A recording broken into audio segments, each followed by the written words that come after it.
नेमकी आव्या रेश्माला नक्की काय उत्तर देणार? त्यापूर्वी मराठी लफडा या यूट्यूब चॅनलला सबस्क्राईब करून घ्या.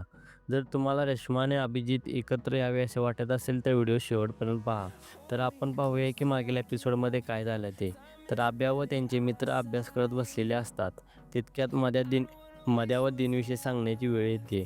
त्यावर मध्या म्हणतो, मी काय सांगणार नाही. तो म्हणाला, मी उद्या शाळेत जाणार नाही. त्यानंतर किरण्याची बारी येते.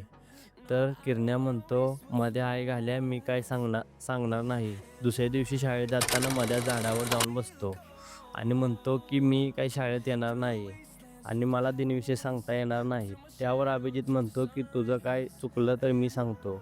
त्यानंतर शाळेत जातात. मध्या कॉन्फिडंटली इंग्लिश सांगतो. त्याची दिनविषय सांगण्याची पद्धत सगळ्यांना आवडते. त्यावर सर्व शिक्षक मध्याचा कॉन्फिडन्स पाहून आनंदी होतात. नंतर मध्याचा गृहपाठाची वही कंप्लीट नसते, त्यामुळे केवढा सर्वांच्या वह्या जमा करते. मध्या आणि किरणीची वही नसते.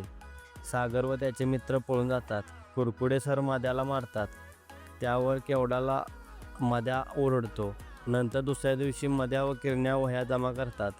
सागर व त्याचे मित्र पळून गेलेले म्हणून कुरकुडे सर त्यांना मारतात. नंतर आता रेश्मा व पल्लवीमध्ये आभ्याविषयी चर्चा होते. तर पल्लवी रेश्माला म्हणते की अजून एकदा तू प्रयत्न कर. यावर रेश्मा म्हणते, तू म्हणतेस म्हणून करते. तर आभ्याचे उत्तर बहुतेक पुढील काही एपिसोडमध्ये पाहायला मिळतील.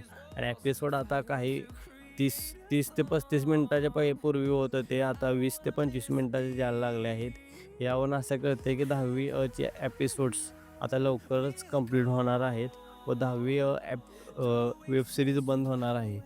तर व्हिडिओ आवडला असेल तर व्हिडिओला लाईक करा आणि चॅनलला सबस्क्राईब करून घ्या आणि तुमचे काय मत आहे ते कमेंट सेक्शनमध्ये नक्की सांगा.